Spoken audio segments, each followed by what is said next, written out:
आज 5 सप्टेंबर शिक्षक दिन। मी एक शिक्षक असल्याने आजचा दिवस म्हणजे माझ्यासाठी एकदम खास। आजचा अर्धा दिवस हा सर्व कार्यक्रमात गेला आणि दुसरे म्हणजे आज मुलांनी खूप काही गिफ्ट्स दिले।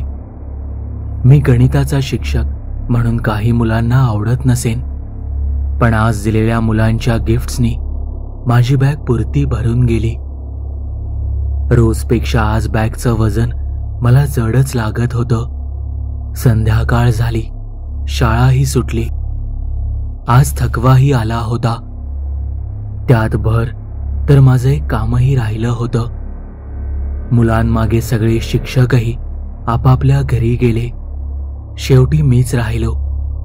काही वेळाने शिपाई काकाही आले। ते म्हणाले, काय सर, जायचंय की नाही? आज 7 वाजत आले आहेत। हो, हे एकच पान राहिलंय, ते झालं का मी पण निघतोच। मी सांगितलं। बघता बघता कामही झालं। घड्याळ बघितलं, 7:15 वाजलेले।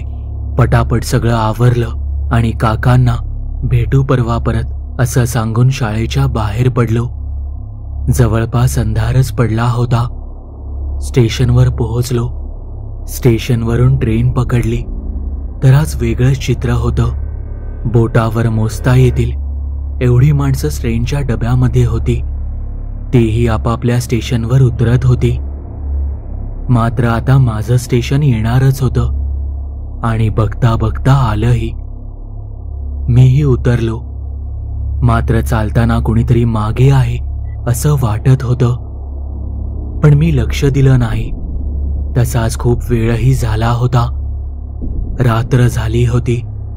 वरून रस्त्यावरचे दिवेही चालू बंद होत होते।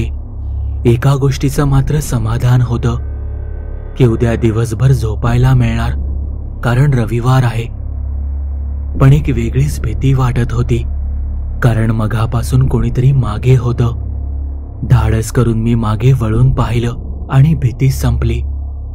एक 8 ते 10 वर्षांचा मुलगा माझ्या मागे चालत होता। मी त्याच्या जवळ जाऊन विचारलं, काय रे, माझ्या मागे का फिरतोयस?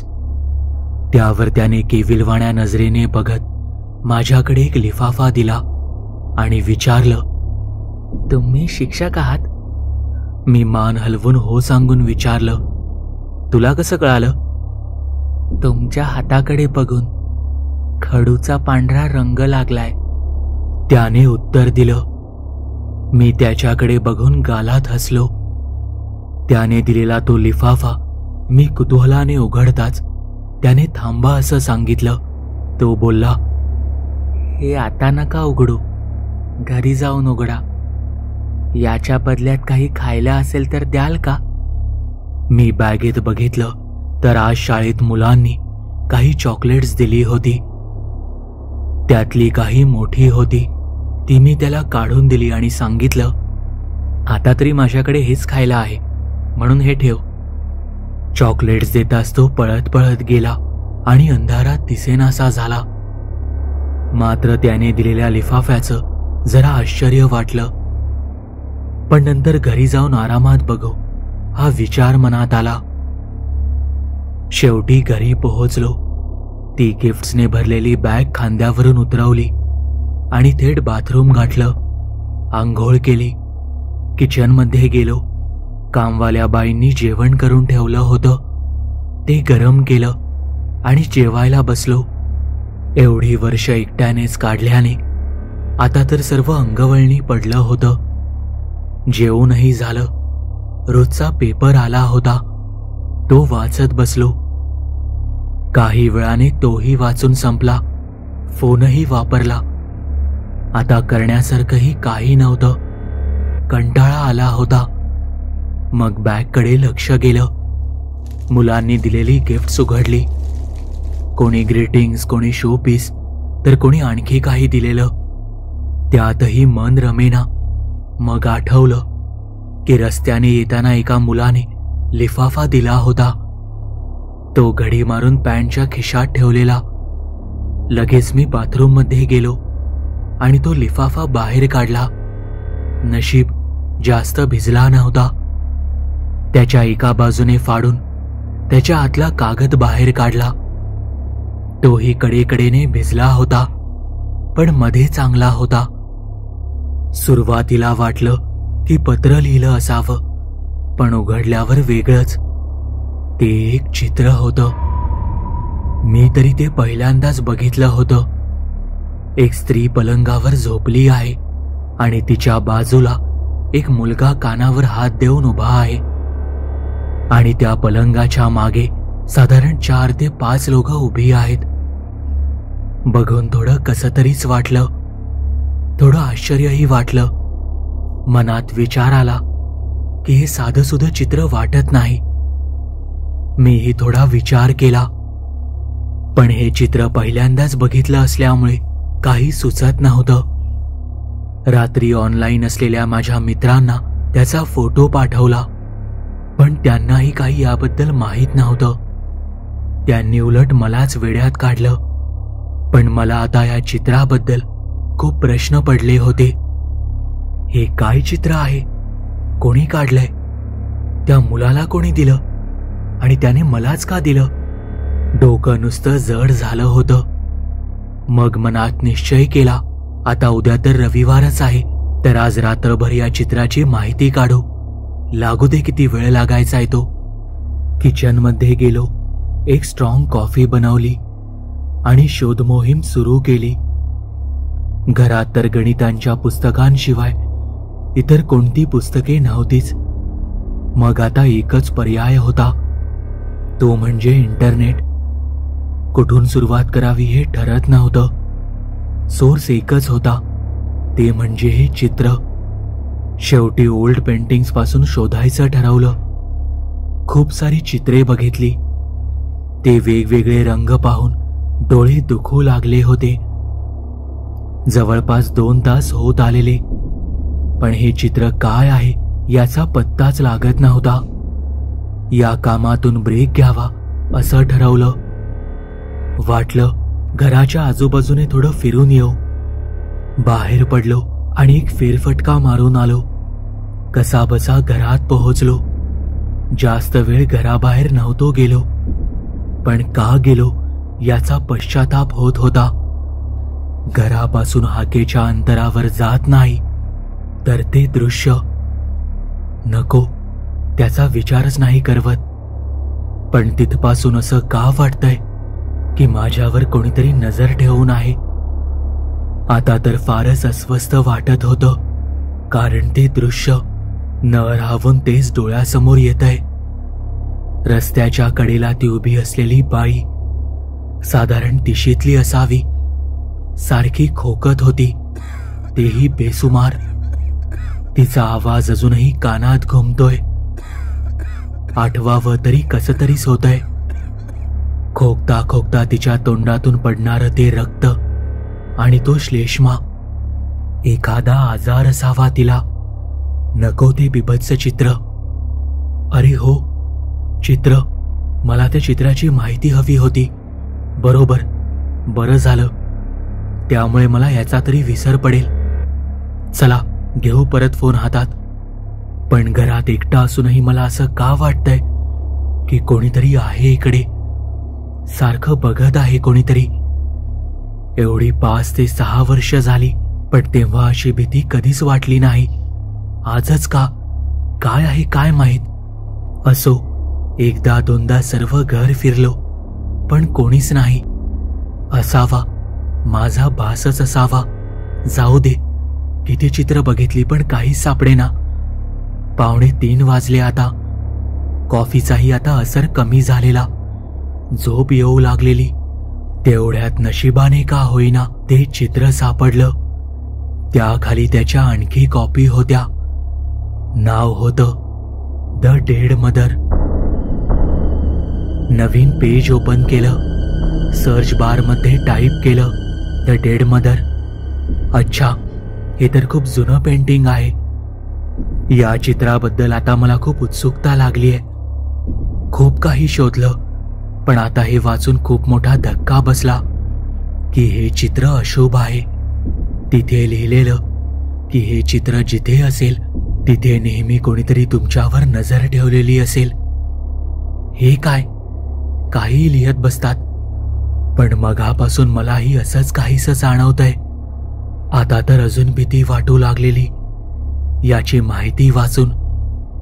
एडवर्ड मंच नावाच्या चित्रकाराने हे काढलेलं आणि खास म्हणजे हे त्याच्या जीवनात घडून गेलंय. त्याच्या 5व्या वर्षी त्याची आई टीबीमुळे गेली. त्या चित्रातील तो मुलगा हा चित्रकार आहे आणि ती मेलेली बाई त्याची आई. आणि काल 5 सप्टेंबर हा तर या चित्रकाराचा जन्माचा दिवस. या सर्वांचं काही सूत तर नसेल. तोच किचनमध्ये काहीतरी पडायचा आवाज आला. धावत आत गेलो आणि बघून पायाखालची जमीनच सरकली. छातीत धडधड वाढली. घाम फुटला, कारण समोर तीच बाई उभी होती. मला भीतीने किचनची लाईट लावायचंही सुचलं नाही.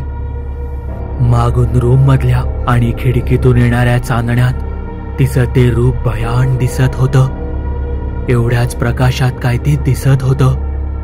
विस्कटलेले केस, क्रुश झालेले ते हात, ओठांवर आणि जबड्यावर पसरलेलं स्वतःचं रक्त, लाल रंगात माखलेला तो पांढरा मळकट गाऊन. मात्र आता मी काही करू शकत नव्हतो. तोंडातूनही शब्द फुटत नव्हते. शेजारीही झोपले असतील आणि जागे असले तरी ते बोलतात तरी कुठे. न हरावून त्या चित्राची आणि या बाईची मनातल्या मनातच जुळवाजुळव केली. म्हणजे ही तीच बाई असावी आणि हे चित्र मला देणारा तिचा मुलगा. माझ्या काही लक्षात येणार तोच तिने आपल्या उजव्या हातात सुरा घेतला आणि माझा उजवा हात धरून हातात कळ येऊन माझी झोपमोड झाली. नेहमीच्या दिनक्रमाला माझा नाईलाज झाला होताच. मोबाईल पाहताना त्याच्या स्क्रीनवर गेलेल्या नजरेनं माझी झोप उडवली. सकाळचे 8:30 वाजलेले. उशीर होणार म्हणून मी घाईने उठलो. नंतर मला आठवलं, कालच तर आपण शाळेत गेलेलो आणि काल तर शनिवार होता. मग आज मी इतकी घाई का करतोय?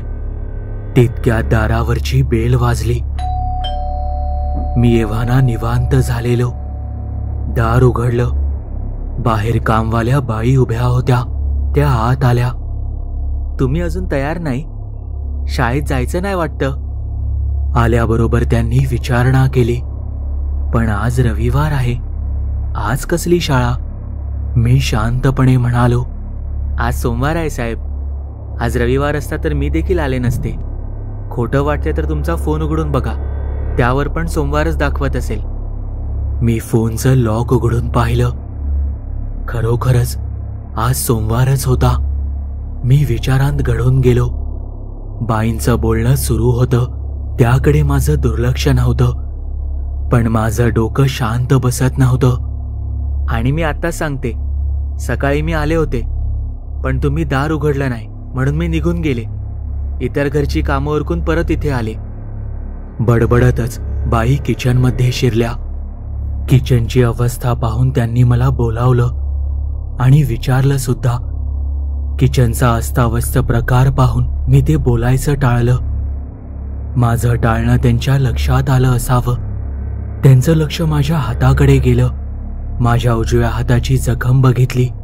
मी त्या बाबतीत विसरलो होतो, पण माझी झोप त्यामुळेच उडालेली. त्यांनी माझी थोडी चौकशी केली. मी आधीप्रमाणे हाही विषय टाळला आणि थेट अंघोळीला गेलो. जखम साफ केली. साखळलेलं रक्त साफ केलं. हाताला झिणझिण्या बसत होत्या, पण तितकं मी सोसलं. मला उशीर झालेला. बाथरूमच्या बाहेर आलो आणि झपाट्याने सगळी आवराआवर केली. तिथे बाईंनी माझा टिफिन बनवून ठेवला होता. त्यांचं काम आटपून त्याही निघण्याच्या बेतात होत्या. पण मी त्यांना अडवलं. कालच्या घडलेल्या गोष्टींचं मी वर्णन त्यांच्यासमोर केलं.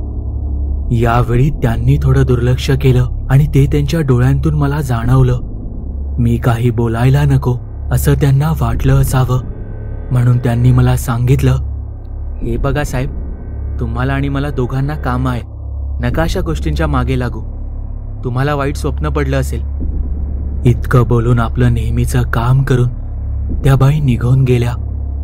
मला बोलायचं होतं, पण एकटा असल्याने माझं ऐकून घेणारी हक्काची एकही व्यक्ती माझ्याजवळ नव्हती. मी घरातील फर्स्ट एडचा बॉक्स काढला, अँटीसेप्टिक बँडेजेस काढले, जखम धुतली, धुतलेल्या जखमेवर उपचार केला. या सगळ्याला उशीर झालेला, पण अखेर ती जखम बांधली. घरात एकटा राहण्याची गैरसोय माझ्या लक्षात आली. मी घड्याळ पाहिलं तर 9:30 झालेले. शाळेतील दोन्ही शिफ्ट माझ्याकडे होत्या, त्यामुळे माझ्या अनियमित वेळापत्रकामुळे माझी वेळ 10ची होती. आता कितीही प्रयत्न केला तरी रोजप्रमाणे जाणं शक्य नव्हतं. तरीही मी अवाजवी सुट्टी न घेता टिफिन बॅग उचलून घराबाहेर पडलो. दाराला लॉक लावलं आणि निघालो. तोच रस्ता, तोच ट्रेनचा प्रवास, तीच आवडणारी न आवडणारी माणसं, मुलांचा कल्लोळ, अशांतता. कधी काळी वाटायचं जीवनात हे हवं आहे, आणि आता वाटतंय नको आता हे. अशा अनेक गोष्टींचा विचार करत होतो. त्यात काल की परवा घडलेल्या घटनेचा विचार चालू होता. मी शाळेत केव्हा पोहोचलो याची जाणीव मला झालीही नाही. हातावरच्या घड्याळाला बघितलं तर 11:15 झालेले. नक्की मी घाईने आलो की रमत? असो, कसाही असो, पण शाळेत तर पोहोचलो. गेटवरच्या वॉचमनने गुड मॉर्निंग केलं. त्याच्याकडे माझं लक्ष गेलं नाही. शाळेच्या पायऱ्या चढत ऑफिसमध्ये गेलो. तिकडे वेळेचा प्रामाणिकपणे रिपोर्ट दिला. पुढे टीचर्स रूममध्ये गेलो. आपली बॅग जागेवर ठेवून पुस्तक, डस्टर आणि खडू घेऊन ज्या वर्गात तास होता तिथे गेलो. आयुष्यात प्रथमच मी शाळेत आल्या आल्या वर्गात शिकवण्यासाठी शिरलो होतो. मुलांना वह्या, पुस्तकं काढण्यास सांगून हातात खडू घेतला. मी फळ्याकडे फिरलो. लिहिण्यासाठी हात वर केला, तोच हातात कळ आली. हात फिरवण्याचा प्रयत्न केला, पण तो निष्फळ ठरला. शेवटी आपल्याने काही होणार नाही म्हणून शिकवणं सुरू करण्याआधीच थांबवलं. मुलांना त्यांचा स्वतःचा अभ्यास करण्यासाठी सांगितलं. माझा तास संपला. मी टीचर्स रूममध्ये जाऊन माझ्या जागी बसलो. आता माझ्याकडे कसलंही काम नव्हतं. माझ्या रिकाम्या डोक्यात एकच विषय सुरू होता, ते चित्र.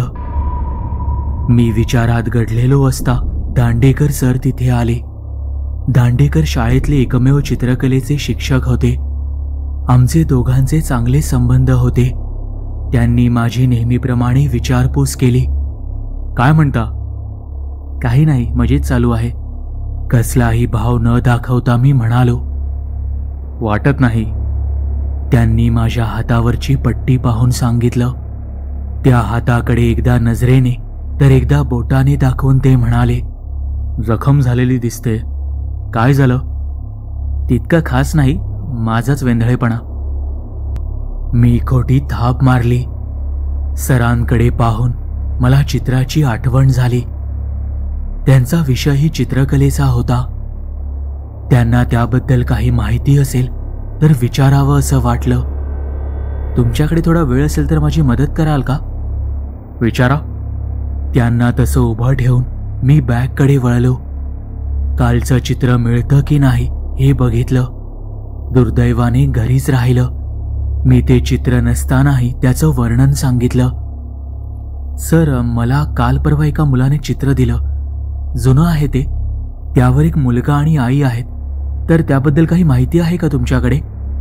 यापुढे मला काही सुचलं नाही. नाही, मी सांगू शकत नाही. आणि तरी ते चित्र मला दाखवलं तरी मी सांगू शकत नाही. मी फक्त चित्रकला शिकवतो, त्यामुळे सॉरी. नाही, काही हरकत नाही. पण मध्येच हे काय? त्या चित्राला बघितल्यापासून माझ्या आयुष्यात वेगळ्याच गोष्टी घडत आहेत. अधिकच सांगायचं झालं तर कालचा दिवस मी पाहिलाच नाहीये. शनिवारी जो घरी गेलो तो सकाळ होऊन आज इथे आलो आहे. आणि या जखमेची ही एक वाईट गोष्ट आहे. असं वाईट वाटत नसेल तर एक सांगतो. रोजच्या कटकटीने तुमचा मेंदू थकत असेल, म्हणून हे सर्व अनुभव तुम्हाला येत असतील. किंवा एखादं वाईट स्वप्न पडलं असेल, त्यामुळे विचार येत आहेत. एक काम करा, घरी जा आणि झोपा. आणि एकटे असता तर स्वतःची काळजी घ्या. बाकी माझी घरी जाण्याची वेळ झाली, मी निघतो आता. इतकं सांगून दांडेकर सर निघून गेले. माझ्या बोलण्यावर दांडेकर सरांनी विश्वास दाखवला नव्हता. त्यांच्याकडून मी तसली अपेक्षाही ठेवली नव्हती.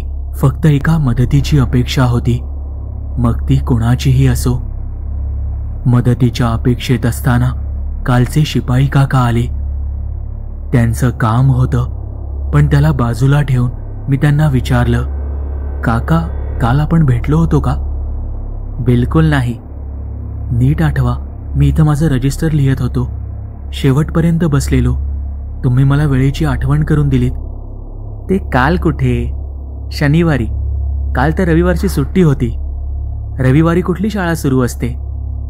मी तर शनिवार सोडून सोमवार कसा आला याचा विचार करत होतो. माझा रविवार, माझ्या आयुष्यातला एक दिवस, माझ्या जगातून गडप झालेला. माझा हा विचाराचा घोळ काकांनी थांबवला. तुमचा शनिवार रविवार संपला असेल तर तुमचं कुरिअर आलं आहे, हे घ्या. आणि रिसिव्हर म्हणून मी सही केली आहे, चालेल? हां, हो चालेल. मी कुरिअर घेतलं.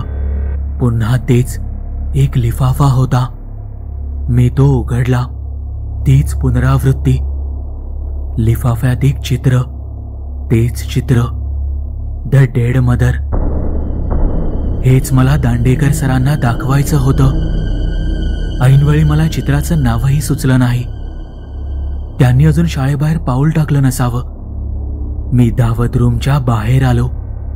पळत पळत गेटपाशी येऊन थांबलो. सर काही दिसले नाहीत. माझ्या वर्णनात कमीपणा असावा, पण त्या चित्राला प्रत्यक्षात पाहून त्यांना काही सांगता आलं असतं. मी वॉचमनला सरांबद्दल विचारलं, पण मला उशीर झालेला.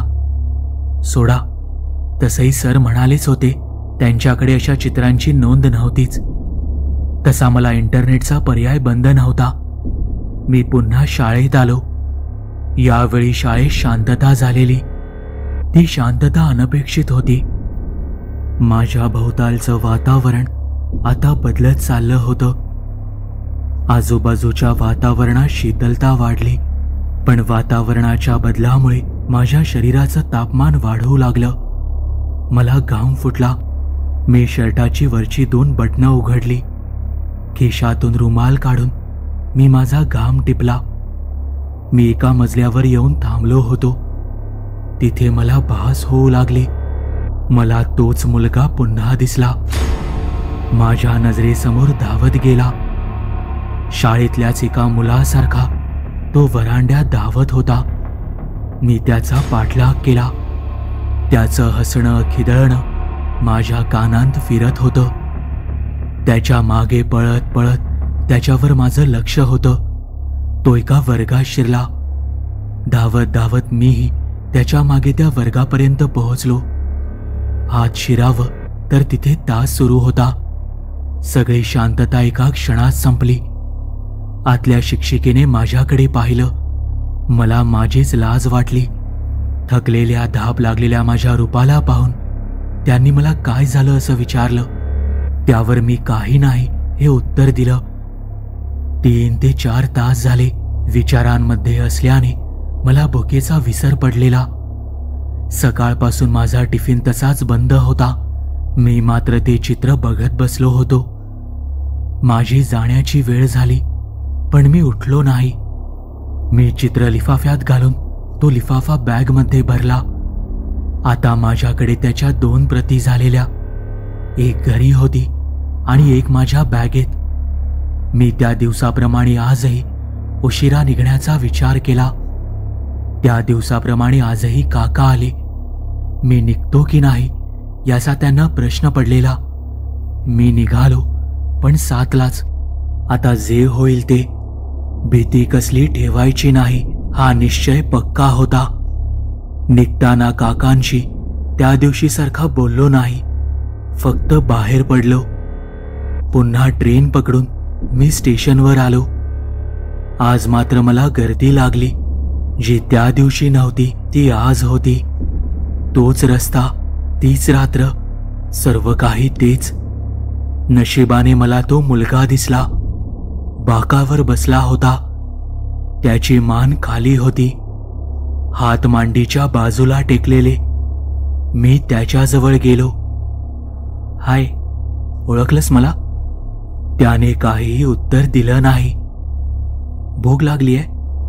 त्याने फक्त मान डोलावली. मी माझा टिफिन त्याच्या बाजूला ठेवला, पण त्याने डुंकूनही त्याकडे पाहिलं नाही. मी त्याला हवं ते आणून देण्याचा विचार केला.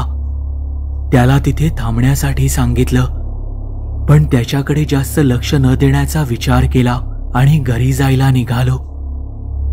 तो जसा वागला तसा मीही त्याच्याशी वागलो. मी त्याचा विचार करणं सोडून द्यायचं ठरवलं, पण माझ्या मनातून तो विषय काही केल्या जात नव्हता. एक तर आधीच ते चित्र माझ्या डोक्यात घर करून बसलेलं, आणि त्या चित्रातल्या मुलाला मी माझा मुलगा समजायला लागलो. यात आणि त्यात अंशतेचा फरक नसावा. मी घरी पोहोचलो. आता मला तीच भावना होती. सारखी कसली तरी भीती, कोणीतरी नजर ठेवून असल्याचा भास. आधीच मी एकटा, आणि त्यात ही भीती.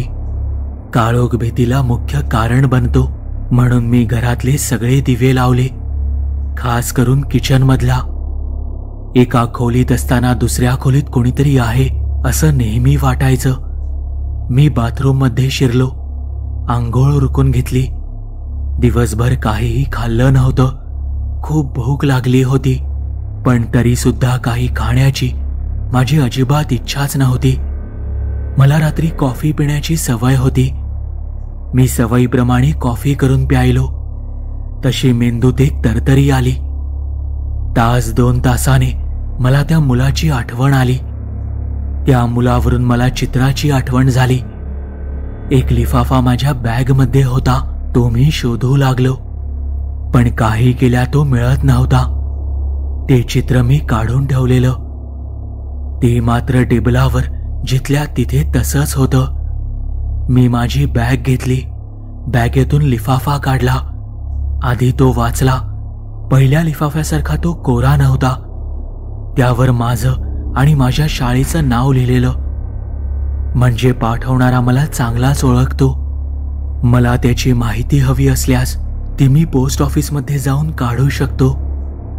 मला माहिती हवी होती, त्या चित्राची माहिती. आपला फोन काढून मी पुन्हा सर्व काही इंटरनेटवर शोधू लागलो. माझी सर्फिंग चालू असतानाच माझा फोन वाजला. एक अनोळखी नंबर होता. तसा मी विचारात पडलो. वाजून वाजून तो फोन बंद झाला आणि काही वेळाने पुन्हा वाजला. धीर एकवटून मी तो रिसीव्ह केला. हॅलो. एका बाईचा आवाज होता. आधी मला वाटलं कामवाल्या बाईचा असावा, पण त्यानंतर माझा हात थरथर कापू लागला. दुसऱ्या बाजूस एक बाई अतिशय खोकत होती. तिचे खोकणे संपले तोच त्या आवाजात संताप वाढला. त्या घोगऱ्या आवाजात खंड पडून एका मुलाच्या हसण्या खिदळण्याचा आवाज अचानक सुरू झाला. मला काहीही सुचत नव्हतं. मी पूर्णपणे हतबल झालो. घाबरून फोन ठेवून दिला. मला वाटतं मला बोलावण्यासाठीच हे अघोरी आमंत्रण दिलं गेलं होतं. मी सोफ्यावर बसलो. टेबलाकडे माझी नजर गेली. ते चित्र तिथे नव्हतं. वाऱ्याचा झोकाही आला नव्हता. मग तो कागद गेला कुठे? मी लिफाफा बघितला. त्यात मात्र ते चित्र होतं. मी ते बाहेर काढलं. तेच चित्र होतं. दोन्ही कागद माझ्याबरोबर खेळत होते. एक भेटे तर दुसरा नजरेसमोरून दिसेनासा होई. सगळं खोटं घडत होतं. मला स्वतःवर शंका आली. मी यावेळी या जगात खरोखर अस्तित्वात आहे का, की एखादं स्वप्न बघतोय? हा माझा भास तर नाही. मला सकाळी बाईंनी सांगितलेलं वाक्य आठवलं. नक्कीच हे माझं स्वप्न असणार, पण मी तर झोपलोही नव्हतो. त्या मुलाचा शोध घ्यायला लागलो. त्याच्या आधीच्या जागेवर मी त्याला शोधू लागलो. तो काही भेटला नाही. त्याची वाटही बघितली. मी मागे फिरलो, घराजवळ आलो. आता मात्र माझ्या मागे कोणीतरी चालत होतं. घराच्या दारापर्यंत पोहोचलो तर मला हसण्याचा आवाज आला. मी मागे वळून पाहिलं. तो मुलगा होता. हसत हसत त्याने माझ्याकडे पाहिलं. अंधारात त्याचे डोळे विलक्षण दिसत होते. रात्री बघितलेल्या एखाद्या मांजरीसारखे ते चमकत होते. क्षणभर त्या डोळ्यांची मला भीती वाटली. काही वेळ आम्ही दोघं एकमेकांना बघतच होतो. तितक्यात त्या मुलाने पळ काढला.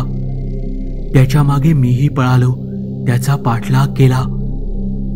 त्या मुलाने मला अतिशय शांत ठिकाणी आणलं. समोर एक घर होतं. त्याला घरही म्हणता येणार नाही. फक्त पत्र्याचा आडोसा तयार केला होता. बाहेर मिणमिणत्या कंदिलाचा प्रकाश होता. मुलगा त्या घराच्या आत शिरला. मीही त्याच्या मागे गेलो आणि माझे डोळेच फिरले. मी काल पाहिलेली बाई माझ्या समोर खाटेवर झोपली होती. तिच्या अंगावर चादर होती. मानेला कसला तरी आधार देऊन ती थोडी वर झालेली. तिचे डोळे बंद होते. तो मुलगा तिच्या समोर आला आणि त्याने आपले हात त्याच्या दोन्ही कानांवर ठेवले. त्याचं हसणं बरंच कमी झालेलं आणि आता त्याचं रडणं सुरू झालं होतं. त्याच्या बेसूर रडण्याने माझ्या कांठळ्या बसल्या. त्याने एक आर्त किंचाळी मारली आणि माझ्याकडे वळला. त्याचे डोळे बंद होते. त्याने व त्या बाईने एकत्रच आपले डोळे उघडले. त्या दोघांना पाहून माझा प्राण कंठाशी आला. दोघांच्याही डोळ्यांच्या खाचा रिकाम्या होत्या. त्या रिक्त डोळ्यांनी मला भीती जाणवली. याआधी वाटत होतं की नेहमी कोणीतरी माझ्यावर नजर ठेवून होतं, पण यावेळी जी नजर स्थिरावलेली तिचीच मला जरब बसलेली. मी त्या जागेची पाहणी केली. एका खुंटीवर कपडे टांगलेले. शाळेचा युनिफॉर्म होता, माझ्याच शाळेचा. समोर थोड्याशा वह्या, पुस्तकं, पांढरे कागद, बहुतांशी अभ्यासाचं साहित्य. त्या मुलाचं असावं. मी जागीच खेळलो. माझा पायही निघत नव्हता. भीतीने मला त्या चित्राची आठवण करून दिली. ते चित्र मी या प्रसंगी माझ्या डोळ्यांनी पाहत होतो. अगदी जसंच्या तसं, किंचितचा फरक. मात्र सर्व काही तेच. कालपासून घडणाऱ्या घटना हा प्रसंग मला दाखवण्यासाठी घडत होत्या. मुलाचं ते चित्र देणं, बाईचा किळसवाणा आजार दिसणं, तिने माझ्यावर वार करणं. पण का? माझा यात काय संबंध होता? माझ्यामुळे कोणाचं वाईट झालेलं? तो मुलगा खरा असावा का? समोरची बाई खरी असावी का? की मी वारंवार केलेल्या त्या चित्रदर्शनाने हे सर्व मला भासरूपी दिसत आहे? बुद्धीने केलेला अतिविचार मन दाखवून देतो. हा तसला प्रकार असावा. हे स्वप्न आहे की सत्य? मानसिक बधिरता आली होती.